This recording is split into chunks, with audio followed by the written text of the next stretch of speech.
why I no longer go camping, and why I really love my dog.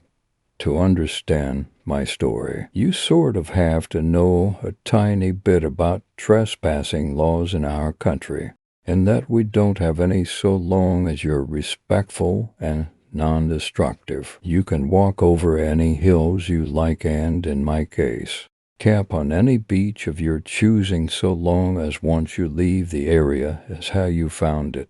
I used to love camping when I was little. Our family would go multiple times a year with a large group of my parents' friends and their kids. On average, there were maybe 10 of us at a time, which was a bit of logistical challenge since we always headed out to this one really remote beach on the coast. Actually, we weren't the only ones. There are always yachts bobbing just off the shore with people in them and other campers lining up and down the beach. Most of them also had children or teenagers, so it wasn't a wild party scene. It was very much an informal family holiday spot. There was even a small building with toilets and showers installed nearby. Even though this was the middle of nowhere, I guess the local council must have figured it out and got sick of people peeing behind bushes. We took a trip up in spring 2011. I'm really bad with time, but I know this because I got my dog in winter 2010. After picking her out that November from the shelter as a birthday gift from me to me, as I paid her adoption fee. Reddit, I know you love dogs, and she will be very important to the story later on, so let me tell you a little bit about Parmesan. Parmesan came to me as a 6-month-old puppy who had been rescued from a dog-fighting situation. We're not entirely sure what breed she is exactly, but my best guess is a lurcher, staffy mix. She is a wonderfully well-tempered dog with people and most dogs, but you absolutely do not threaten her. She'll have you. So by the time of this camping trip, I'd had Parmesan for a few months. She'd never come camping with us before, but far as my family are concerned, dogs go on camping trips. So when we all piled into the car, she came too. Unusually, though, none of the family friends could make it. So it was only me, my sister, my dad, and my mom. I didn't mind. I wasn't that attached to the other kids. I'd rather play with my dog, and I'd still have my sister. The drive took the best part of 6 hours, and because we'd left a bit later, although I don't remember why we'd left later than normal, we arrived at sunset. Not a good time to be building a tent, but we'd expected to arrive to other campers already set up and the beach illuminated in campfires. The beach was empty. In spite of this, my parents started taking stuff out and trying to build the tent. They asked us to fetch some of the lighter bags from the boot of the car while they sat pointing a flashlight at the sand to see properly. I rolled down the window of the car for Parmesan before getting out. It was pretty hot for that time of year, and I wanted her to have air. Always gotta be looking out for my furry little homie. As we're fumbling about in the dark on a beach in the middle of nowhere, it's pretty spooky. The one road that led to this beach was circular and had a bridge over the water, meaning you could basically circle around the beach like a big zero shape if you felt like it. I wasn't really paying any attention to the road. I was complaining. I was tired, as kids are wont to do, but my mom was. After maybe 15 minutes of my dad trying to nail the tent into the sand, my mom's asking him had he seen that car drive round. It's been a few times. My dad kinda shrugged her off. He's sort of like that. I don't know if he said anything back to her. But after a few more minutes, a car pulled up next to ours on the road, and someone got out. It was maybe 15 or 20 feet from the cars to where we were, and the light was pretty low, except for the torches. We weren't expecting to see anyone else out here at this point, and I think my mom said it must be the security. I don't know why a random beach would have security. I think what she meant was the Wildlife Trust or something, as they do occasionally come down to do their nosy. The guy was walking pretty unevenly. He must have been drunk or high because he had that stagger to him. There was absolutely no way this guy was sober. Cool, a junkie. Not an unusual find, but it's rare to see them in the wild. As he walked into flashlight range, we realized he was carrying a large knife, maybe 15 inches, although I was small at the time, so maybe my sense of scale was off. I don't like my dad, but credit to him, once he saw this he got up immediately, holding on to the camping mallet, and put us all behind him. The man began to shout wildly at us that we can't camp here, and he was just letting us know.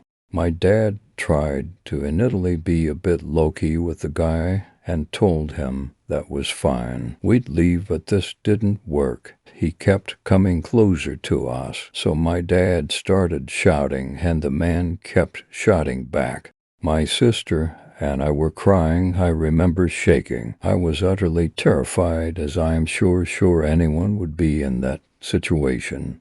It really did seem like this guy and my dad were going to fight, and I'm going to be honest, I didn't fancy my dad's chances. While it's grim to consider, I'm absolutely convinced he would have killed my dad and possibly us as well.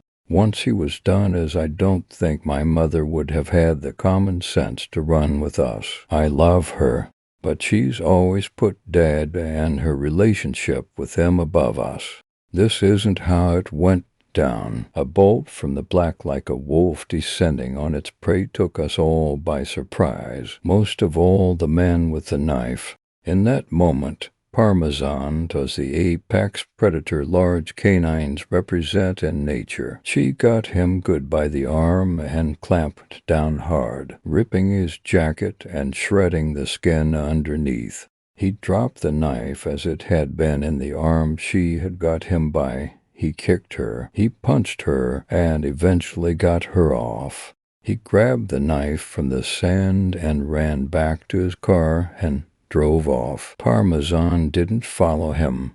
She stayed with us, muzzle covered in blood. Quickly as we could, we gathered our things and all got back in the car, all pretty shook up by the incident. I looked Parmy over. She was okay, but the car's window was much more open than I had left it. We think what happened was when the shouting started, she must have put her paws up on the gap I'd left for her, as it was an old car and had the rolly-down windows and not an electric button. We think she must have been able to hit it with her paws to force it down enough to squeeze out. This is not the end of my story. We were all pretty scared, and since we had the dog with us, we couldn't book into a hotel for the night. My parents decided just to drive home so we could all feel safe, but first had to drive into the nearest town for petrol, as they were kind of low.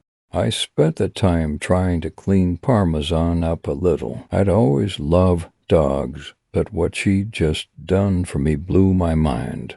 As we drove into town, we came across a petrol station, but it looked closed. My dad drove up closer to get a better look and stuck his head out the window to get a better look at the sign. My mom asked him what on earth he was doing, and he told her he was trying to see when it opens. Never. My heart fucking sank.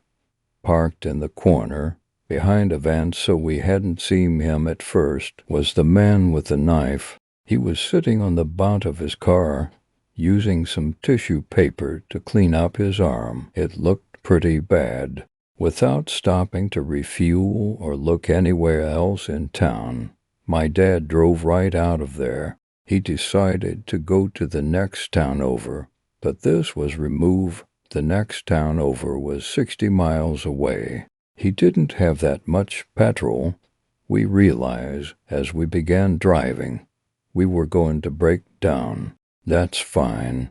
Dad said we had AA cover. They'd come tow us home, or at least to somewhere acceptable for the night. Better than staying in the last town. After driving for maybe 5 minutes, lights flash us from behind another car. The same car the man had been driving. It was him following us. He must have realized we were low on petrol. The next half hour was one of the worst half hours of my life. I had a complete and utter breakdown, as did everyone really. I could tell my parents were trying to keep it under wraps so it wouldn't upset us, but we weren't really little kids. We were both double digits. We knew how dangerous this situation was. Dad turned off the radio to conserve petrol, and the man followed us for 55 miles before he tealed away onto another road. Our fuel meter was on the big ready for empty for the last 10 miles. You were driving on fumes. I don't really believe in God, but if he does exist, that was definitely one of his miracles.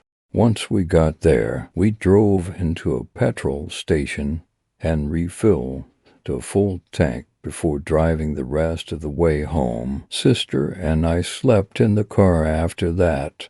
I only woke up once we made it all the way home, just grateful nothing worse had happened than that. After getting some sleep, my mom phoned the non-emergency line for the police and reported what had happened. They never got back to her after that, but apparently the woman she spoke to said they may wish to in the future, as he matched the description given of a suspect wanted in relation to a murder charge. No idea if he actually was that guy or just a random psycho. As I said, they never got back to her. So what's the takeaway then, other than crazy man on the beach? Let's not meet. Well, for me it's that I love Parmesan. She's still with us now, old as the hills and twice as grizzled as one of my mom's friends likes to joke. I don't know why she did what she did that day.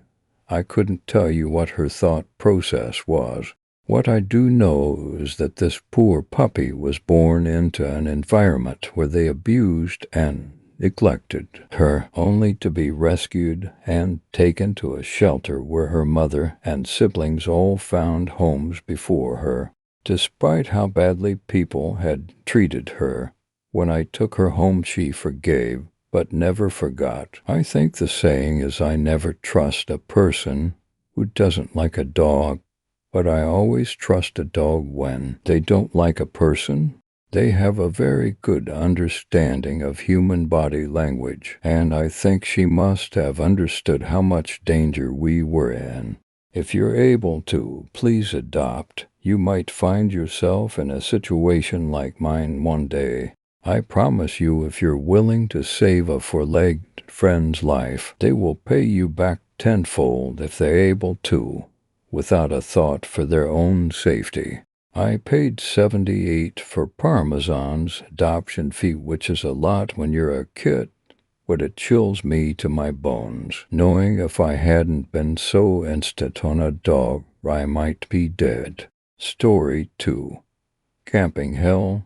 Back in 2011, I was within a circle of friends that made it a tradition to go camping at a certain spot every May-long weekend.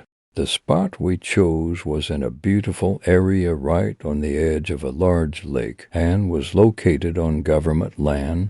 The lake itself had a dam on it, so during May-long, the water levels were always low, if not completely empty, making it possible to walk across it. People were allowed to camp there as long as they weren't causing trouble or making a mess, and it was generally a good time for everyone. The spots themselves were spaced far enough apart that you had your own privacy, but not far enough that you couldn't meet other people. In this particular year, our spot was in the middle of a small hill with one campsite below us and one above us. The first night of our trip happened without incident. During the second day, the people staying at the site below us had moved in. We didn't think much of it and continued drinking throughout the day and into the night. At about around midnight, the people at the campsite below us were really out of control. They were yelling and screaming, and their music had gotten even louder, so our friend Ben went down to ask them to turn it down. He was promptly punched in the face, and he came back to inform us that he was 90% sure they were on drugs. After that, the vibe wasn't as relaxed, and we were all somewhat on edge. I was feeling really tired, so I just decided to go to bed. Some of my friends were still awake, including Ben, and one couple, Lily and Derek, that were visiting another campsite. We had made friends with that day. I could hear that the campsite below was still blasting their music and partying pretty hard, but I just tried to ignore it and go to sleep. I don't know what time it was when I was jolted awake. Parts of this are somewhat of a blur. All I know is that I sat straight up as soon as I heard the screaming and yelling coming from outside my tent. I quickly ran outside to find our campsite in chaos. One of my friends was clutching their chest. People were running around and screaming to call 911. I was quickly informed of what happened, apparently not long after I had gone to bed.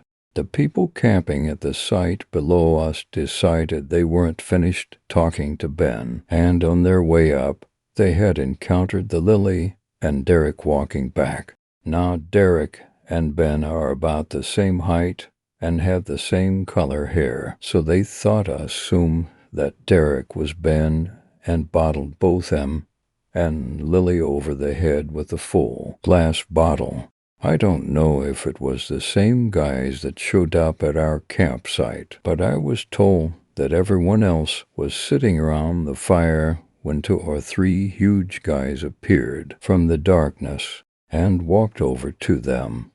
One had a paring knife and the other had a butcher's knife in their hands. Ben saw the knives and had gotten up to talk to them and had barely spoken a word when the guy with the paring knife stabbed him once in the chest.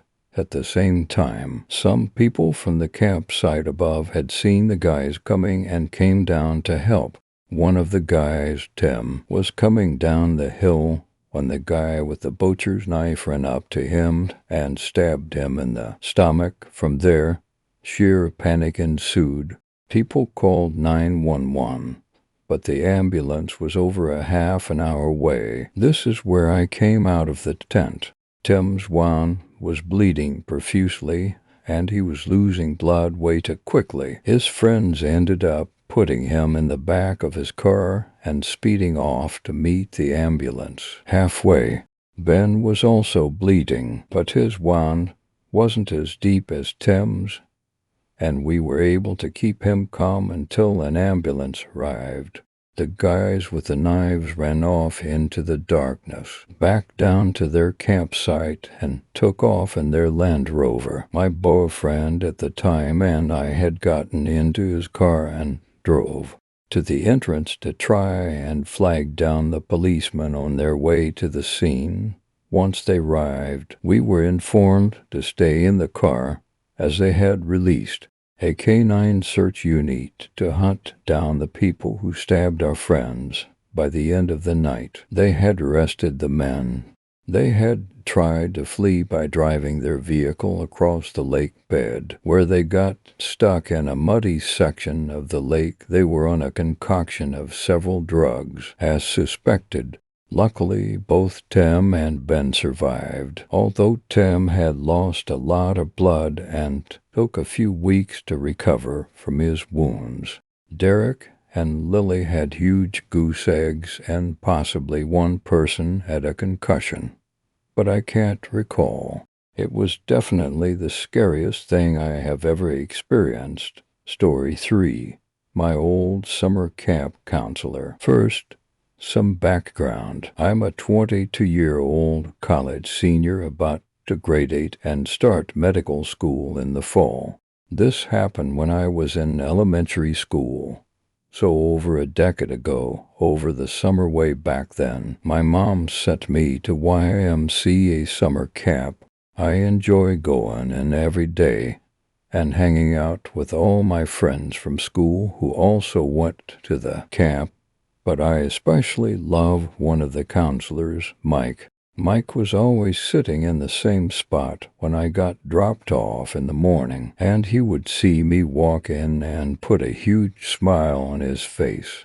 We would always sit there and play cards or some other board game in the morning while all the kids were arriving. Once the day's scheduled activities started, Mike would always be the counselor in charge of my group. He would always be just close to me. As a kid, I didn't know that was weird. I really liked him, as I said, as I thought he was a really cool guy as an 8-year-old. Fast forward a couple years, I don't remember the exact timeline. I'm sorry. My mom, my younger sister, and I were out at a state park in the area, about half an hour from where we lived. We had just gone down there to hang out for the day. We have a great time on the playground, walking around the trails, etc., and then we head back to the car. When we arrived back at the car, my mom was getting my sister all strapped in and ready for the ride home, and I was getting situated in the back seat as well. Now our car was in the parking lot, obviously, and there really weren't tons of people at the park that day. The lot was pretty much empty, so when I noticed that there was a car parked right next to our car, I was like, that's weird. But again, I was a kid and didn't really think anything of it. Why would this car park literally right next to us when I can see 50 empty spots from right here? Anyways, my mom is getting my sister and I all ready for the trip back home. As I said, suddenly the driver door of the other car opens and out pops Mike. My mom recognized him, so she just said hi and continued back to what she was doing. Mike says, do you mind if I take a couple pictures of I_am_grocery_bag? He's gotten so grown and I want to remember this. My mom obviously goes, no, you're not going to do that, and shuts the driver's door and locks the car, and we leave. As we're leaving, I can see Mike trying to take a photo through the windows of the car. A couple years later, when I was a bit older, my mom told me more details about Mike. My mom at the time was pretty high up in a company that pairs kids with adult mentors. Adults would apply to be paired with a kid. So my mom starts telling me about how one day they were going through the applications to be a mentor and Mike's name popped up. Apparently someone else had interviewed Mike and recommended him for approval into the system. My mom, on the other hand, essentially vetoed it because she obviously had known Mike from these other experiences and she got a weird vibe from him that something was off with him. So finally we're watching the news at dinner one day a bit later. They start sharing a story about a man who was arrested, and they show the mugshot of the man. Mike, the charge, thousands of images and videos of child porn that he both had made and was just in possession of. He actually was caught by Border Patrol as he was acting weird when he was trying to cross into Canada, and they decided to search his car, and they found a bunch of it on his computer. They alerted U.S. authorities, who then searched his house, and they found a ton more of it. I am 100% confident that he wanted to add me to the collection. If not for my mom having a great mother's instinct and the Canada-U.S. border, it might have happened. Summer camp counselor Mike. Let's not cross paths again. Story 4. Stalked by a female solo camper for several days on our mountain camping honeymoon. It was the summer of 2016, and I had just married my longtime girlfriend. Over the course of our 12-year relationship, we had traveled to the mountains several times in both summer and winter for camping, but also to stay in nice mountain hotels and snowboard the slopes. Naturally, we both agreed this was how we wanted to spend the first few weeks of our marriage. We booked a 20-day stay at a mountainside campground on the other side of the country. We also decided to bring our dogs with us, as they too love being outdoors, and we generally bring them camping anyway. After 2 days of road tripping, we had arrived, quickly set up, and settled in for a good long stay on the mountain. It was beautiful. A couple of days into our trip, and we had already met a bunch of fellow campers. We are very experienced campers, so we generally attract a lot of attention from novice campers, asking for tools or supplies as they see we are well set up. We are usually more than happy to help people get situated if they need matches, cream or sugar, or help setting up their equipment. It was day 4 or 5 when she first made her presence known to us. I will refer to this person as she or her, as we never learned her name. We were sitting down under the shade of the large pine tree at the edge of our site, drinking beers and playing cards, when she seemingly appeared out of nowhere. She was just suddenly right there. "Can I pet your dog?" she said. Even my dogs didn't see her approach, as the very sound of her voice triggered them into a startled frenzy. As the dogs were worked up already, I politely told her no.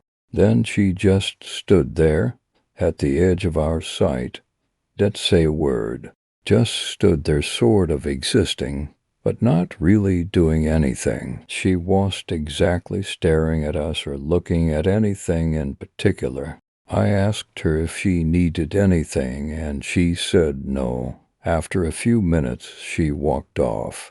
I work with people with brain injury, so I've had my fair share of experiences with unusual behaviors, including people with poor social skills, so I wasn't about to write this person off as creepy just yet. But she had my attention. I casually watched her walk off and enter a campsite across the path and a few sites down from ours. There was already a small tent set up in the site, but she proceeded to pull an even smaller single-person tent from her backpack and began setting it up. The day prior, we saw 2 young girls set up the other tent and were clearly the occupants of the site. There was no further interaction with her that day, although we did notice that the owners of the other tent on the site were not around at all that day, and we didn't see them return that night. Well, the next morning I am walking to the camp showers to clean up for the day. As I walk past her site, I see she is sitting in her little tent reading a book. The door to the tent is open. I pay no attention and keep on my way to take my shower. When I'm done, I shower, and walking back I notice her tent is now closed, but it's jiggling about, so I know someone is in there. Then she made her presence known in a big way. Just as I am approaching her site on the way to mine, she unzips her tent, and I immediately see that she is completely nude. She then positions herself just inside the tent at the door and lets out this over-the-top full body stretch and held her arms way up the sky while pushing her chest forward like it was some kind of mating ritual designed just for me. While she does this, she lets out what I only describe as an exotic moan. It was pretty obvious she was putting on a show for me. I continue on my way to my site and tell my wife about the display I had just been witness to. We both laughed it off and moved on with our plans to day hike a good trail to a waterfall. The trailhead for this hike was accessible from the campgrounds, so we didn't have to drive to get there. We just walked the additional 2 kilometers to the trail. We walked at a good pace, so when we got to the trail, he decided to stop for a few minutes and take some photos of the surrounding mountains before heading into the thicker bush. After sitting there for maybe 5 minutes, while my wife is taking pictures, she emerges from the trail that leads towards the campground. At first I thought, okay, coincidence, just staying here, and this is a pretty common trail. But then she sees that I see her and she stops dead in her tracks and just stands there. Same demeanor as our first encounter, just standing, not doing anything in particular, but also sending creep vibes our way. This was the first time I said to my wife, I think we have a stalker, confused. My wife then looks to where I'm looking and is immediately a little creeped out. Once again I think, whatever, maybe she's just hiking the trail, no big deal. So we continue on the trail at a good pace, and she maintains a consistent distance behind us. Our dogs at this point are a little distracted by her, and our youngest dog keeps turning around to watch her. I got a little fed up with the dog constantly stopping to look back, so I decided we will stop for some water and let this woman pass. Well, what does she do but fucking stop walking when we stop and once again just stands there.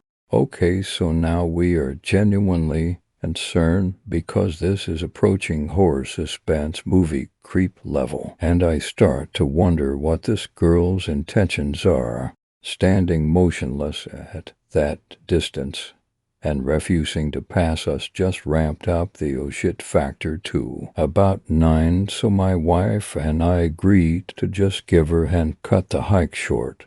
By taking the shorter loop, which was only another half kilometer ahead, and head back to our camp, we managed to get some distance between us by jogging every time we would make a turn, and she was out of sight. We didn't see her again until later that night. That night my wife decided to take an evening shower at the camp showers. When she returned to our camp, she tells me our stalker was in the bathrooms also taking a shower. This time, however, she was with 2 other girls and appeared to be getting ready for a night at the club. There is a nearby ski town that has a few nightclubs and bars, so it was reasonable to see the girls getting ready for a night out. The 2 girls she was with were the 2 we saw previously set up at her site. My wife explains that she quickly picked up on the fact that the 2 girls and our stalker friend were not well known to each other. It was clear that the 2 girls were close friends with plans to go out partying, and our stalker was making an attempt to be friends and sort of invited herself to join them in their night out. Now we know the ski town well, and the girls kept reinforcing that they were meeting at a specific restaurant before going to the bar. It was currently 10:30 p.m., and we know the restaurant they were telling her to go to was closed at 10 p.m. They were lying to her about their plans.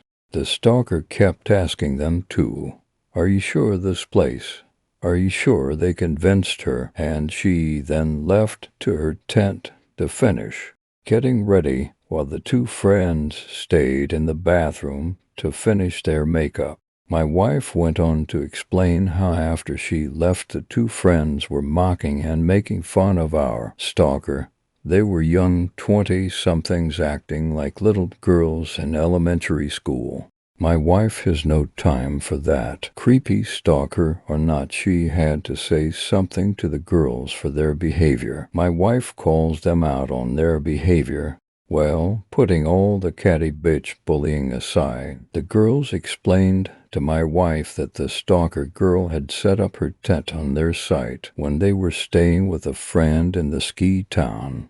When they returned, they found her living at their site without invitation. She had just taken it upon herself to take a little corner of their site without knowing them at all. The girls said they were upset with her and trying to make her feel uncomfortable so she would leave. But she wouldn't leave. Of course, my wife asked them why they didn't just report her to the park warden.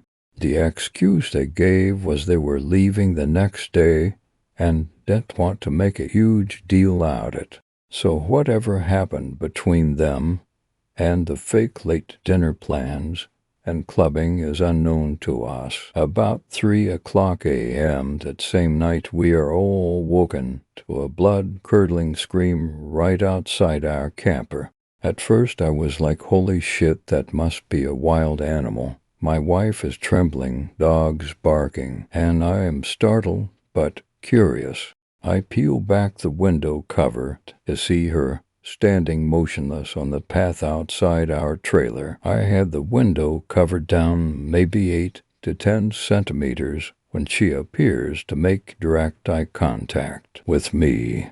My heart rate is jacked. What the actual fuck? After gazing in my general direction for what seemed like an eternity, she calmly turns around and walks to her tent.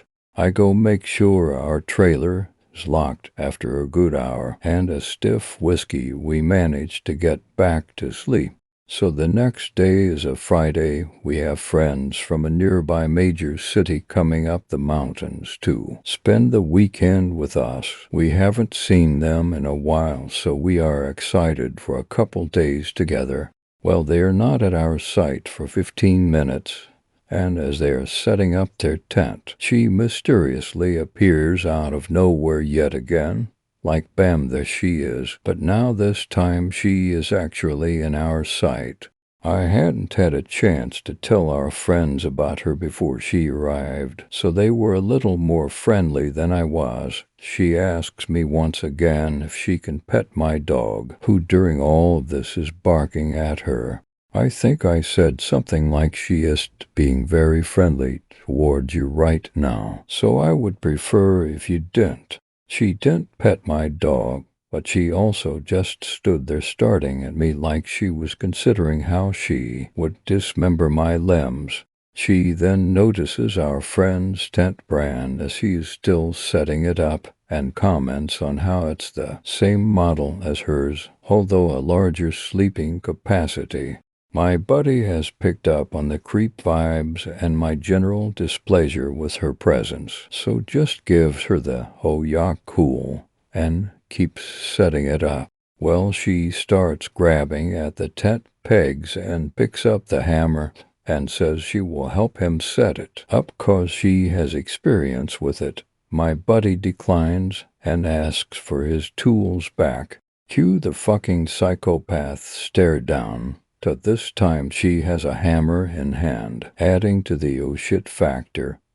She literally just drops everything right there and runs off. I go on to explain the last few days to our friends, and they agree we need to keep an eye on her. So by this time the two girlfriends whose site she had hijacked were packed up and gone. It's now Friday night, and we've been drinking all day, so we're feeling pretty good.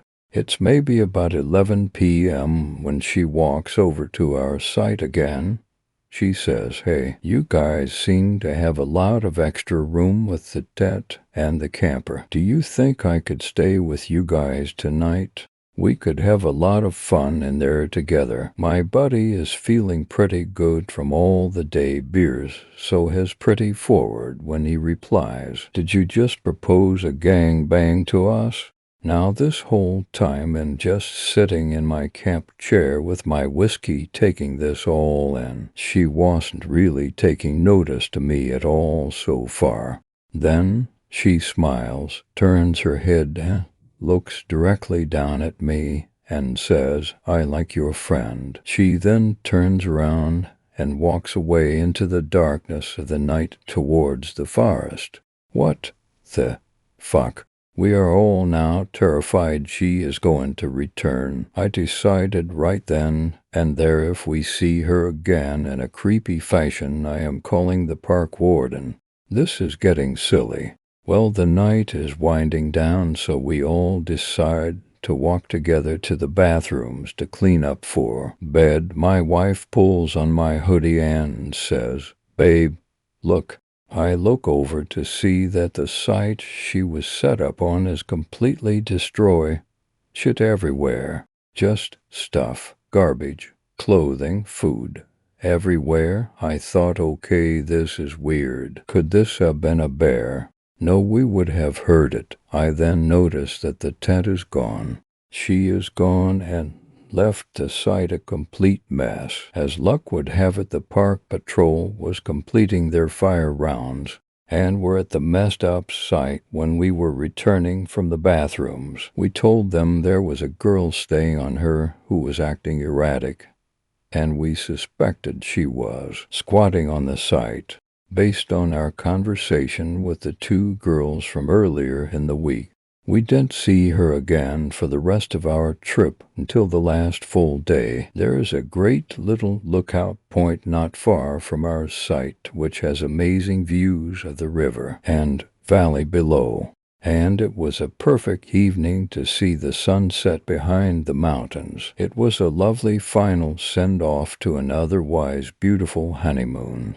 Just when we thought we were done with her, she emerged once again from seemingly nowhere. We were sitting on a couple chairs that are bolted in place at the viewpoint, taking pictures of the valley below.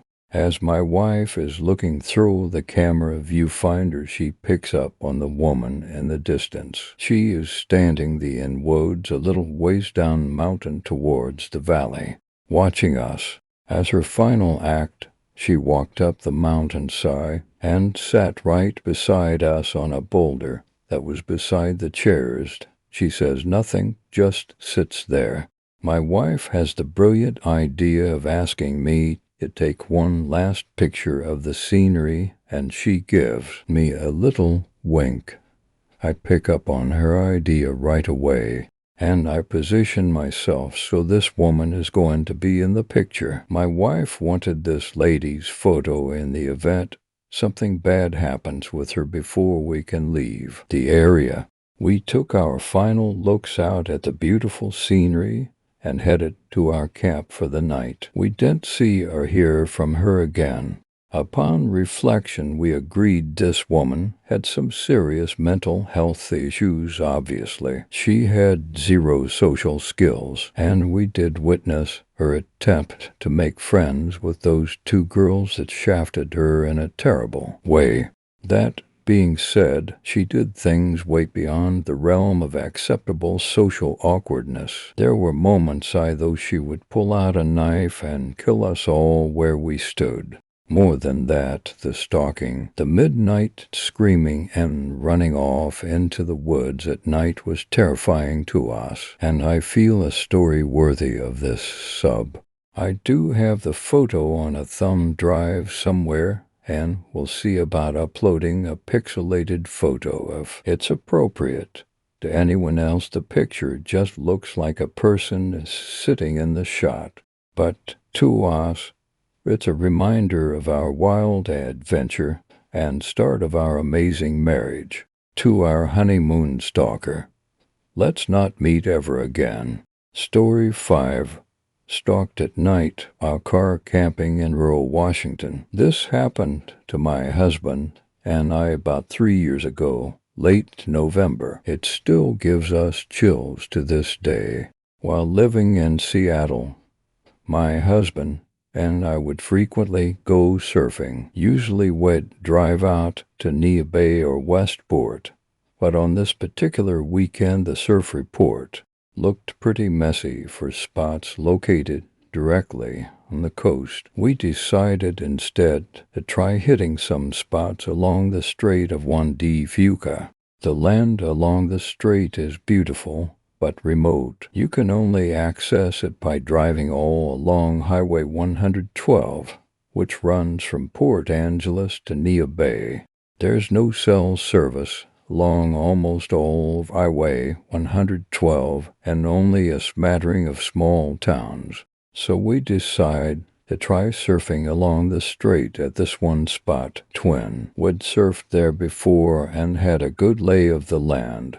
The report showed that the waves would be best in the early a.m., so we opted to drive out the evening before and sleep in our car overnight. Since it was late November, we decided to forego paying for a camping spot at a nearby campground and would just park somewhere along the beach at Twin. We figured there would be no one there, and we were right.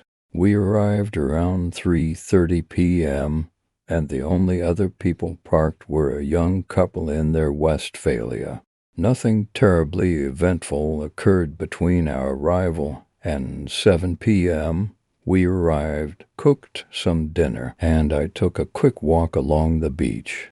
The only other thing that occurred was just before sunset we heard this loud whistling, and then saw somebody who had been walking along the highway come down the entrance road towards the beach. My husband and I thought it was pretty fucking odd, given that there is absolutely nowhere you can easily walk to along that highway. All he had with him was a tiny backpack, so he definitely wasn't hiking. He said hello to the young couple as he walked along the beach, and they invited him to hang out by their campfire for a while. Last time we saw any of them that night was when my husband and I decided to call it a night and go to sleep. This was at about 7 p.m. I woke up about an hour later and opened the car door a bit to get some fresh air. I noticed that the young couple's Westphalia was gone, and something about them being gone unnerved me. Couldn't put a logical finger on why, so I chalked up my feelings to just being tired and laid back down.